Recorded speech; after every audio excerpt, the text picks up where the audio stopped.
Hello, and welcome to the Optimist Brief, Can Edition. I'm Dan Lascarbo from Iris North America, here with Mikalah Ridling, former H&R Block Director of Social and Influencer, and Wendy Fitch, VP of Brand Content and Culture. This is the first time we're talking to two recent free agents and two incredible icons of this industry, two wonderful women I've gotten to know. Thank you so much for joining me, and thank you for sharing an open story here on Optimist Brief. Thanks for having us. This Cheers. is so exciting. Can we cheers? On camera. You ladies are wonderful. Thank you for agreeing to be here on the boat. I will say the view does tend to get people to say yes to something like this, but I do appreciate people who say yes to having a conversation about optimism in our industry. So thanks for being here. Always say yes. Always take a meeting. So you guys are a team. And I know that you were at one point on a brand team together, doing some incredible work at H&R Block. You are now a traveling team, staying together and sharing a bathroom here in Cannes. Tell me why you think it's so important to have relationships with people you work with, and also to really have some trust and admiration for your coworkers. I had a former boss who used to say, there's two things that matter in this business, and it's ideas and relationships. And I think as I've grown in my career, I have come to appreciate that and realize that even more. And there's really not much more to say. I mean, that's what it's about. It's about ideas that can help grow the business, and it's about people that you work with, that you trust, that you can have difficult conversations with, and that you can also have fun with and share a bathroom with in France. Mikalah, when we first met, you told me how much you adore Wendy and working with her and as a part of her team. Why do you think that is? What do you think makes her or made her such a great mentor and boss for you? And also, why do you think you have such a close relationship now? Oh, wow. Let me unpack that. So I want to build on something that Wendy said, which is ideas and relationships, because I think that they both amplify each other. Like, I think the ideas become greater when the relationships are greater. And I can even look at, the last few years of my career. I've been fortunate to work under Wendy the entire time. And have seen the ideas that have grown from the trust and admiration that we have for each other. She is one of those, I call her a mentor now because she's more than just a manager, she's more than a boss, she's a mentor. And I see what she has encouraged me to just be myself and do what I do. She didn't try to make me anything that I wasn't. She saw where there was potential and where there was magic, and she just lit that fire. And so it's been really great to watch our relationship flourish, as well as the work that we've been able to accomplish together because our relationship is so strong. I'll get you your paycheck after this. You nailed the talking points. No, that's very sweet. Thank you. And I think what is also important is I had the same trust. It goes up, right? And that's reflective of an entire culture. It's not just two people, but when you're in an environment where the culture is really trusting all around, and you have those relationships, it's palpable, and the result is great work that drives the business. So this whole thing is about optimism, as you both know. I started it as sort of a reaction to the negativity and pessimism I saw about the industry, and how the things we love to do most were being replaced by things that we can't control or things that weren't us. I think that Cannes is the perfect place to be having this conversation because it's a celebration of creativity, which I don't think any machine has been capable of, at least at this point. It might make all of us a little more creative. In fact, it helps us do things much more quickly and be able to share our ideas. And I think being here at a place that celebrates creativity inspires me and makes me even more optimistic about the future. So in the theme and the spirit of optimism, whether it's about this industry or maybe it's about your own career, tell me what you're most optimistic about. Mikalah, you first. You're looking at me, you're taking, okay. What I'm the most optimistic about. As you mentioned at the top, I'm a free agent. And I have, in such a challenging job market, I have never been more optimistic about the future because I am so clear of what I'm looking for. And in terms of like brand and people and, vertical doesn't matter. I think at this point, like how clear I am about what's ahead makes it less scary and exciting. And I am excited to figure out what's next. Cheers. Cheers. Cheers to the future. I am optimistic about the fact we've got this amazing convergence of brands that have been around forever, 70, 100 years. You know, we came from a legacy brand, a challenger brand. And those types of brands have to, in a lot of instances, reinvent themselves. They have to change perceptions. They have to build relevancy to stay current. And they're doing that at the same time. There are all of these brands that are entering the marketplace constantly that are also winning the hearts and minds of consumers. And so I'm optimistic about the fact that kind of whichever area interests you, whether it's a startup and you want to go and like help build something from the ground up, or these opportunities for so many legacy brands and challenger brands to reinvent themselves, like the world's kind of your oyster, right? Like, so it is a challenging job market, but at the same time, I think there's a lot of possibilities to do really great work to either build a brand or grow a brand or turn a brand around. Mm-hmm. Absolutely love that. Couldn't agree with you more. I'll take this for a second. Of course. So you guys have obviously built an incredible rapport. I can't wait to see you each as leaders of organizations down the road, wherever you maybe end it's up. The same one. Yeah, I was going to say, maybe it's a package deal. Package deal. That'd be a wonderful thing for everybody involved, I think. So tell me about sort of what you think you've been able to see from both sides. I know you both, we both have a man we love who's in the agency world, minus my father, just to be clear. But your husband, Austin, is in the creative world. So you're able to see from both the client perspective and the sort of agency perspective, which I think gives you a unique look at what makes a great relationship between those two things. Mm-hmm. Can you talk a bit about why you think you're a great client? Oh, I know everybody's. Agrees. Yeah, everyone's always asking about what makes a great agency. I think we've heard that, but I'd love to hear what you think makes you such a great client.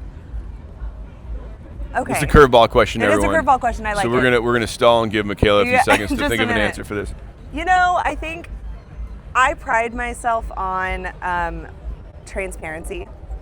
I think that sometimes, you know, between the brand and the agency, like there seems like you're getting, when you get feedback, you get half the feedback, or you don't get the full picture. And I try my best to be transparent, because I think only great work can get better if you understand the full picture.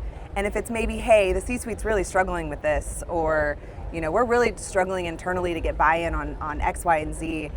If they can understand like the full picture, then I think the work can only get better. And then from the flip side of just like having a husband in the industry, I see the behind the scenes of how much these teams burn the midnight oil. They are away from their families. They are like they think about this constantly. Like when he has a brief and he's walking around the house and maybe talking to himself, I know that he's obsessing about this brief. And so I think that sometimes as clients, if we can remember that they're just as much in this and obsessed with our business as we are, then, you know, give them a benefit of the doubt. And when you're watching the work being presented, be fully present, because those ideas took a lot of time, and so many people were a part of crafting those that may just seem like simple slides. So much heart and sweat and time went into that. Be fully present when you're watching the work. You can't see the tears of joy behind these sunglasses, but I thought that was sweat. Yeah. Did both. You never know. You can't even tell the difference at this point. You're so right. I appreciate the perspective, and as an agency person, I hugely appreciate that, the sort of empathy for the work that goes into it. I also know you both to be builders of great ideas, and you said yes to this podcast. You said yes to very bold, creative ideas. Even brought ideas up the ladder that you were afraid to say yes to, or maybe you were ready to say yes to, but you knew there was going to be a couple other yeses that'd be necessary for it to hit the world. I really love and admire that about both of you. Do you have any stories you'd like to share of a time that you maybe had trust in somebody who worked for you and trusted that idea enough to take it up the ladder? Gosh, I mean, with Mikalah and others on my team, like there have been so many ideas that I think were risky but strategic, and I think that's key. You know, when we talk about trust. It's obviously I trust you as a person and that kind of thing, but I trust that you know the brand inside and out, and even more importantly, know the customer inside and out and what's going to resonate with them. And so I'm kind of a yes person. Like, I like to try things. I'm an optimist. I'm an Enneagram 7. If any of you know what that means, I'm an enthusiast. And so I just kind of am like, what's the worst thing that can happen? Now, there were 2 ideas that I can think of that I won't share here, but Why not? it's good over a couple more glasses of rosé. And not so public for That I was just like, have us in back tonight. I don't know. I just need another gut check, And the gut check was right, and it was good. But what I applaud about that is that enough trust was built between my team to bring me the idea and that I could take it, as opposed to just killing it and leaving it on the cutting room floor without even, bringing it up the ladder. And that's trust, and that's psychological safety, and that's really important for breakthrough creative. I couldn't agree more. Thank you so much. We talk a lot. My new CCO, Alex Abrantes, has a big, wonderful, inspiring speech that he gives about the idea of bravery being kind of overused in advertising, and because bravery implies there's a big risk, right? Mm-hmm. But we reframe that to be about boldness, to say, like, we are actually all about bold ideas. And there are a lot of agencies that say, like, the worst thing you can be is ignored or passed off as maybe the idea is remembered, but not for your brand. Yeah. Back to your understanding the customer and sort of what they want and what they love about the brand. But I think the reason we believe so strongly in that boldness is because it does cut through, right? Mm-hmm. And there are ideas, sometimes if it seems like a crazy idea, something bold really does cut through. And I know there was one thing you did with wrestling, which is like, and I think a lot of times if you ask if something's on brief, you're already asking yourself the wrong question. Mm-hmm. It's like, well, maybe we'll take the Gary Vee perspective and do something and see if it catches fire, like set these little fires and see what goes up. Do you have any stories about sort of a time that you've activated something based on maybe even a bit of a hunch that wasn't a part of an overall brand platform campaign, but something that did well? I love that question. Leading question. Leading question.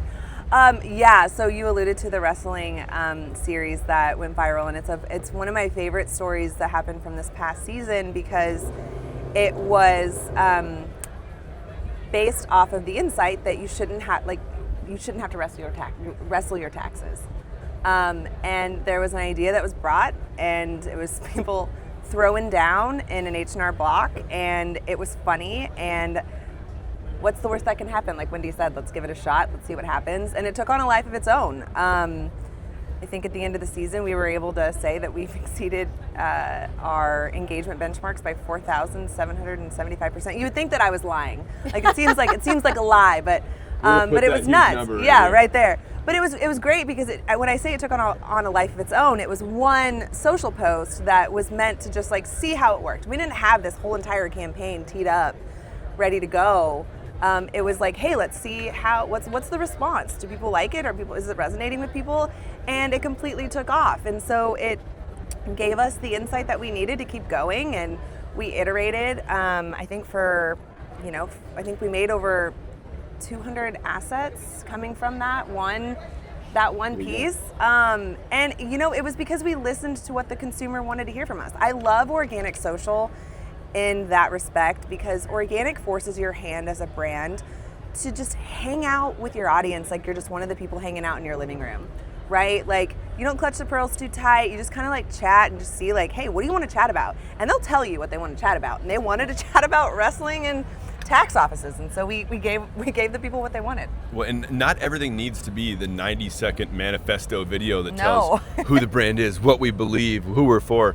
I think the coolest part about content creation and brand content especially these days is you can have an idea, you can put something out, you can see what happens, and then as you said, you can create a bunch of assets out of it or maybe optimize it as much as you can, but it's not that serious. Some of this stuff is just meant to if you make somebody smile as they're scrolling through their feed, you've already won, I think.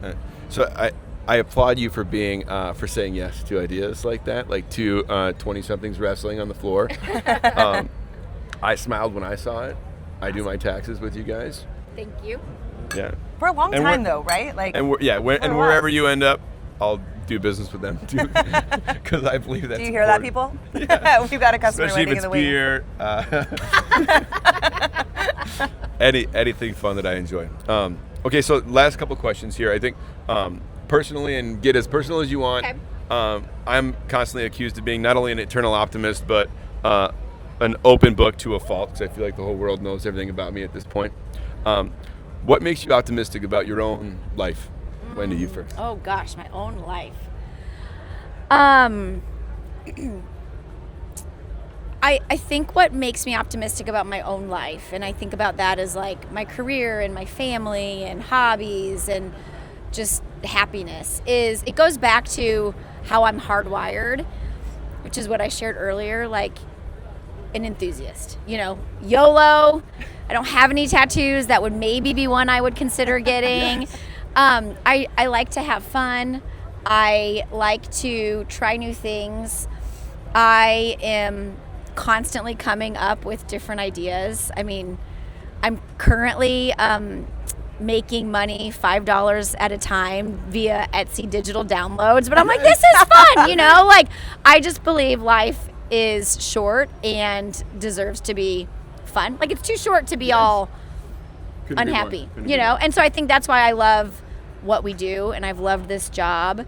And that was something really, really great that our former CEO said several years ago that stuck with me, and I really appreciated him saying it outward. It's hard. It's hard to be marketing in a Fortune 500 company, in a seasonal business. Like, there's a lot of eyes on the team, and I just appreciated him reminding us, like, marketing is supposed to be fun. And it's right. Like, he's right. It's hard work, and it's strategic, and everybody thinks they can do it because they watch TV and have seen commercials, but there is an art and a science to it, and add in a little fun to that, and it's a great career path. Thank you so much. Mikalah, do you have an answer to the optimistic about your life question? You kind of already touched on it, so it's okay if you don't. But anything you want to add? Yeah, when I think about what makes me excited, we talked about my husband earlier. I am married to a man where we each share the same belief of why not? And we both see opportunity where most see limitations. And so it's really fun to see how that is manifested in our kids, that mentality, and just the culture that we've even built, like even within our own family. And so I'm excited just to see where that mentality takes us, because it's already led us here.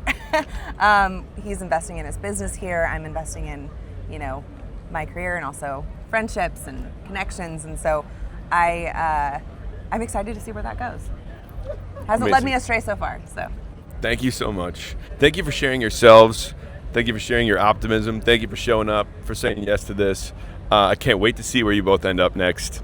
I will be following with bated breath to see where and when you guys land, and also who's lucky enough to work with you both. So thank you. Thank you so much for joining me on the Optimist Brief. Cheers. We got to end with cheers. Dan Lascarbo with Wendy and Mikalah, formerly of H&R Block, future of you get to see if you pay attention. Track them on LinkedIn. We'll talk soon. Thank you so much. Bye-bye.